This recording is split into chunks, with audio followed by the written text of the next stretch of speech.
o conceito de manipulação mental criminosa. A manipulação existe no Código Penal. É um tipo específico de influência psicológica com o objetivo de levar alguém a cometer atos ilegais. Frequentemente é usada durante o planejamento e execução de esquemas ilícitos, com a intenção de envolver uma pessoa específica ou várias em tais ações.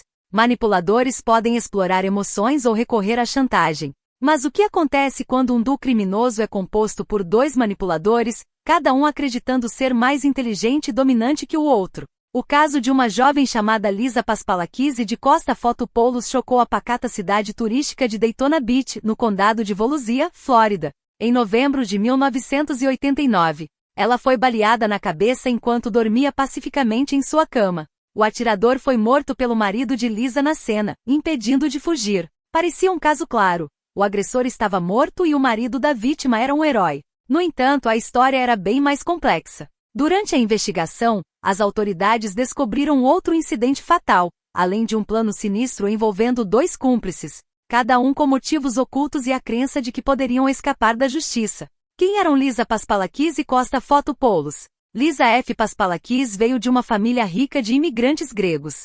Seus pais se mudaram para os Estados Unidos e se estabeleceram na Flórida no início dos anos 1960, onde fundaram um negócio próspero em uma área turística popular. Ao longo dos anos, ampliaram seus empreendimentos e, nos anos 1970, possuíam várias empresas bem-sucedidas que geravam uma renda substancial. A família Paspalakis teve dois filhos, Lisa, a mais velha, e seu irmão mais novo, Dino. Seus pais os criaram com amor, cuidado e o desejo de lhes proporcionar o melhor de tudo. Após terminar o ensino médio, Lisa ingressou em uma faculdade prestigiada local e depois na Universidade do Sul da Flórida, onde estudou economia e contabilidade. Quando se formou, essa jovem inteligente e responsável passou a administrar a contabilidade de 3 das empresas de seus pais. Vale notar que em meados da década de 1980, Daytona Beach abrigava uma das maiores comunidades gregas do estado. Os membros dessa comunidade eram conhecidos por apoiar aos outros e manterem laços próximos, valorizando sua cultura, costumes e tradições,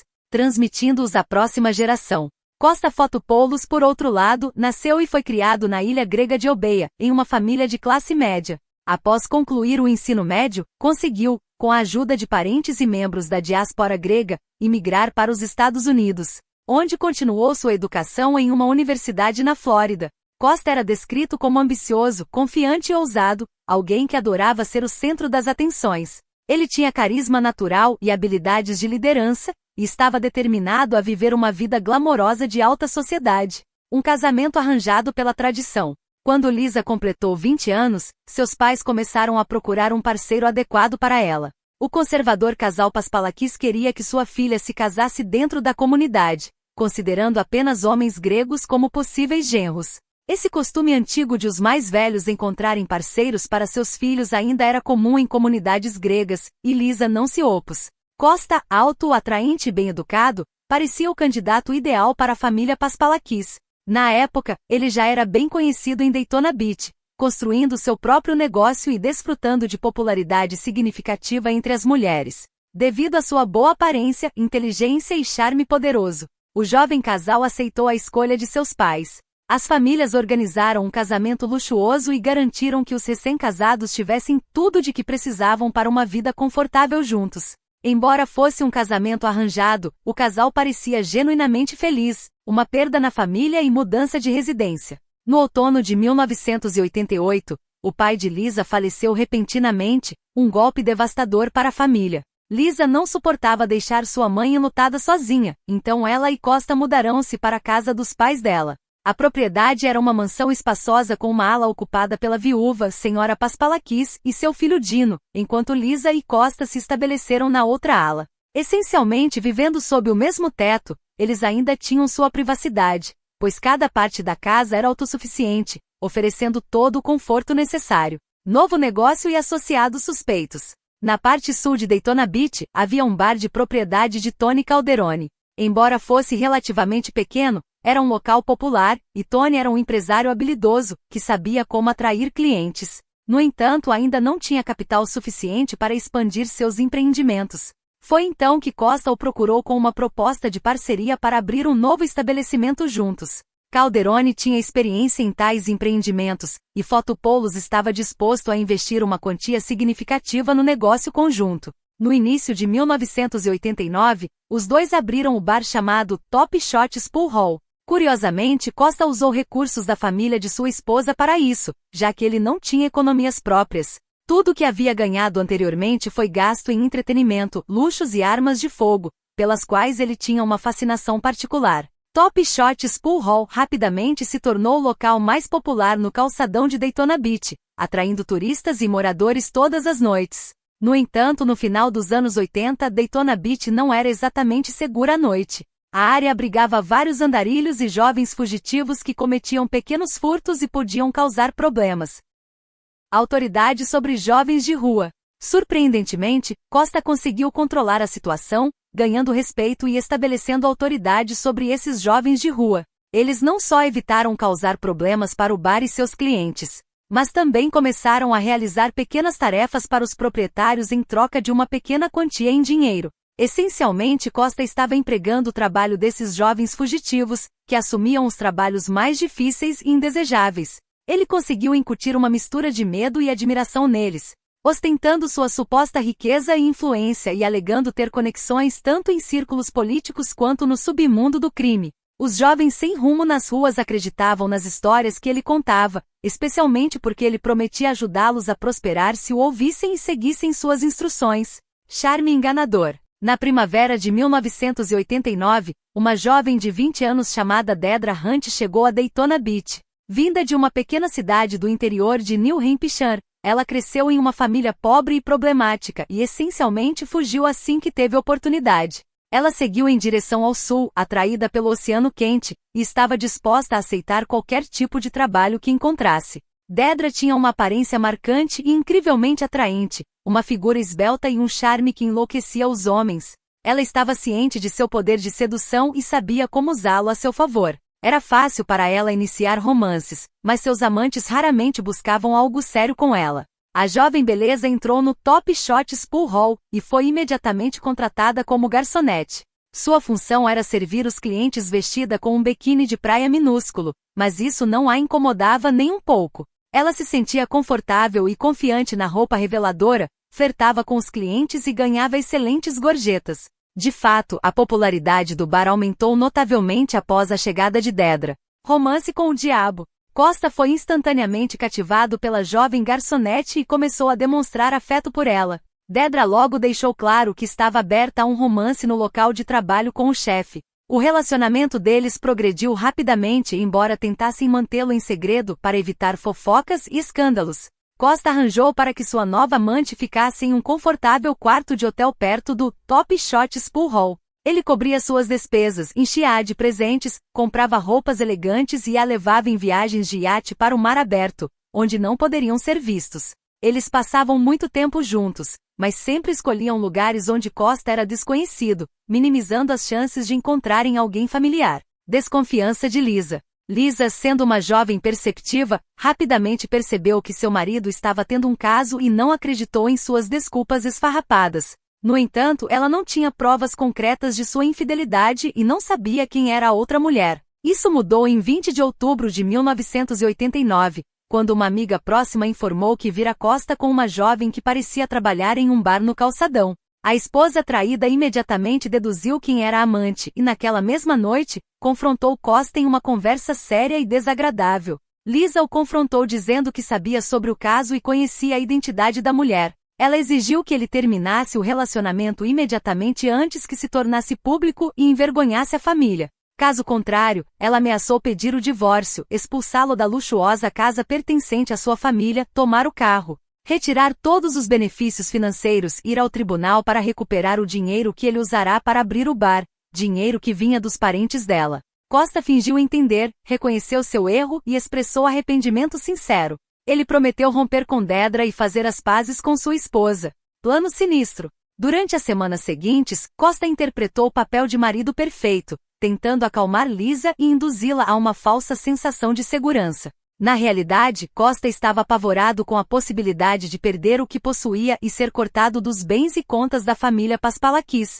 Ele concluiu que a única forma de garantir tudo era herdar os bens após a morte de sua esposa. Com isso em mente, ele começou a planejar um crime sinistro. Costa pretendia matar Lisa, mas de uma maneira que o mantivesse acima de qualquer suspeita. Para isso, ele precisava de ajudantes, e começou a procurar cuidadosamente por eles entre os jovens de rua que o idolatravam. O tiroteio na casa da família. Nas primeiras horas de 4 de novembro de 1989, um jovem ansioso ligou para o serviço de emergência informando que vários tiros haviam sido disparados dentro de sua casa, embora ele não soubesse exatamente o que estava acontecendo. O chamador era Dino Paspalakis, o irmão mais novo de Lisa, que havia sido despertado pelo barulho e não sabia o que fazer. Ele disse à mãe para se trancar em seu quarto e, em seguida, desceu para encontrar os policiais que chegavam. Juntos, eles seguiram para a ala da casa onde Lisa e seu marido Costa viviam.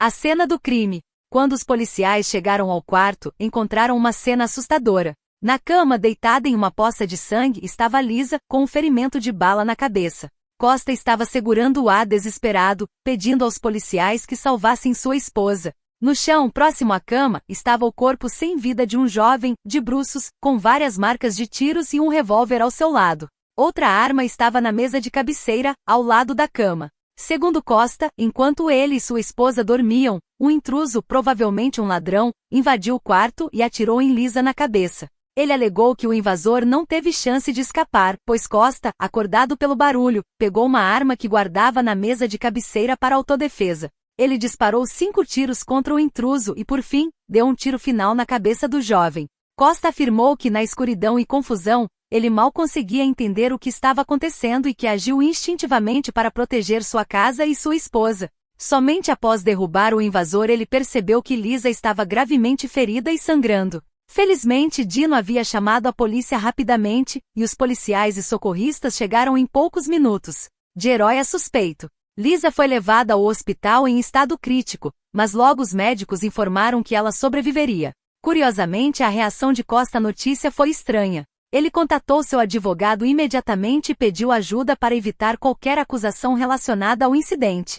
O advogado, no entanto, tranquilizou Costa, afirmando que ele não era um criminoso, mas um herói, pois havia impedido um invasor perigoso de ameaçar sua esposa. A família Paspalakis era bem conhecida e influente, e a história rapidamente ganhou repercussão pública, recebendo ampla cobertura da mídia. O advogado de Costa foi a principal voz a comentar o caso, retratando Costa como um homem corajoso que enfrentou um intruso armado. O incidente foi amplamente considerado uma tentativa de roubo fracassada. Segundo essa narrativa, o invasor havia invadido uma casa rica, tentado eliminar os proprietários como potenciais testemunhas, mas Costa reagiu com firmeza e derrubou o intruso no local. Essa versão dos fatos foi amplamente divulgada pela imprensa, e o quase viúvo foi celebrado como um herói. Evidências e inconsistências. Durante a investigação na casa, os detetives notaram que uma das portas de vidro deslizantes do andar térreo estava quebrada. A princípio, isso indicava a possível entrada do intruso. No entanto, os fragmentos de vidro estavam espalhados tanto do lado de dentro quanto do lado de fora, o que era incomum se o vidro tivesse sido quebrado de fora para dentro. O invasor morto não carregava dinheiro ou objetos de valor, itens que poderia facilmente ter pegado ao entrar na casa. Isso sugeria que após quebrar o vidro e entrar, ele foi diretamente ao quarto principal, o que não fazia sentido. Ele passou por itens de valor, joias, obras de arte e antiguidades, todos intocados. Além disso, o invasor havia atirado primeiro em Lisa, que estava dormindo e não representava ameaça, e ela dormia no lado da cama mais distante da porta. Isso significava que ele teria ignorado Costa para atacar Lisa primeiro, o que não parecia lógico. A ligação anônima e a descoberta do plano criminoso. No dia 7 de novembro, 3 dias após o incidente na casa dos Paspalakis, um jovem telefonou para a polícia afirmando que havia recebido uma oferta de dinheiro, uma semana antes, para matar Lisa. Segundo ele, a proposta veio de Dedra Hunt, a amante de Costa. Esse testemunho foi rapidamente confirmado. Muitos já suspeitavam ou sabiam do caso extraconjugal de Costa. Dedra foi presa no mesmo dia, sem resistir, e estava claramente ciente do que poderia ocorrer. Ela expressou sua disposição de cooperar com a investigação, mas também pediu garantias de segurança, alegando temer por sua vida. Dedra afirmou que Costa poderia tentar matá-la caso soubesse que ela estava colaborando com a polícia.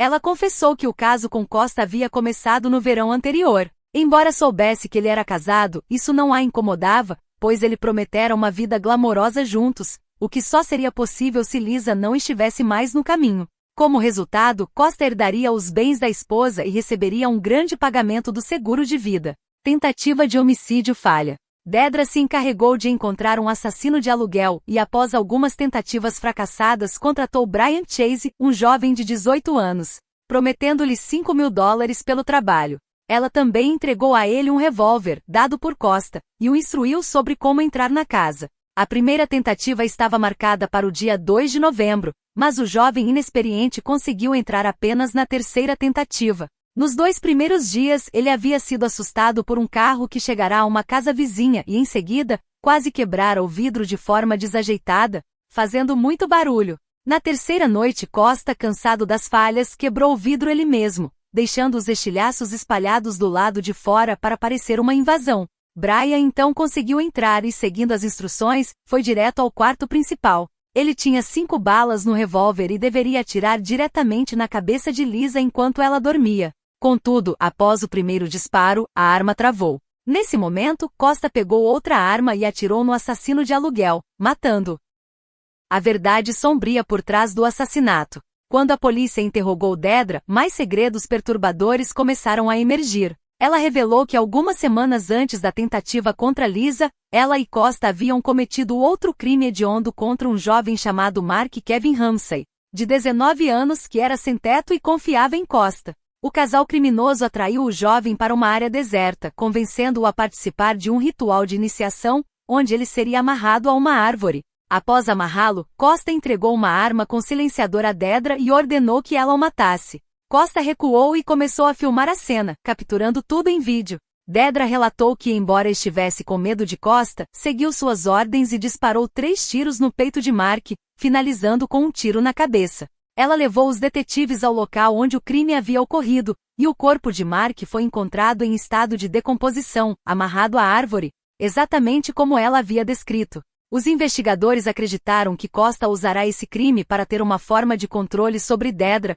tornando-a cúmplice e impedindo que ela fosse à polícia contra ele. Provas cruciais e a prisão de Costa. Após a confissão de Dedra e a descoberta do corpo de Mark, a polícia prendeu Costa para interrogatório. Como esperado, ele negou qualquer envolvimento nos crimes, alegando que amava sua esposa e jamais faria mal a ela. Costa tentou incriminar Dedra, descrevendo-a como uma obcecada que o havia assediado e era capaz de qualquer coisa para ficar com ele. Ele afirmou que Dedra poderia ter agido sozinha, contratando o assassino para eliminar Lisa e garantir que ficaria com ele. Porém, durante as buscas na residência dos Paspalakis, a polícia encontrou uma bolsa preta bem escondida perto da churrasqueira no quintal, como Lisa havia suspeitado. Dentro, havia uma arma com silenciador, que após testes balísticos, foi identificada como a mesma utilizada no assassinato de Mark Ramsay. Embora a arma tivesse apenas as impressões digitais de Dedra, a polícia encontrou uma fita de vídeo guardada em uma bolsa no fundo da garagem. Essa fita mostrava Dedra atirando em Mark, seguindo instruções de uma voz masculina que não aparecia no vídeo, mas que Lisa e outras testemunhas reconheceram como a voz de Costa. Julgamento e condenação. O julgamento dos 2 criminosos começou em outubro de 1990. Lisa, que havia se recuperado, foi uma testemunha-chave, identificando a voz de seu marido na gravação como a de Costa. Sua declaração foi reforçada por provas irrefutáveis.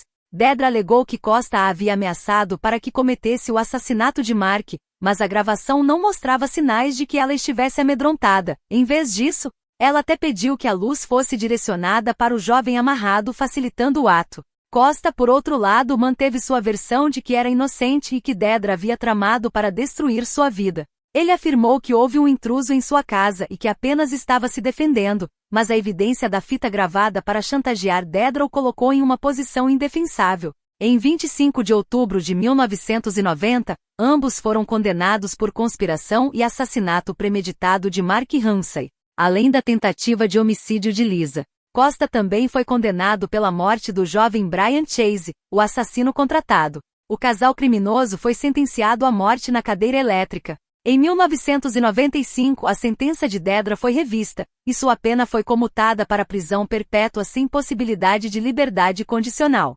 Costa, no entanto, continua no corredor da morte, esperando sua execução até hoje.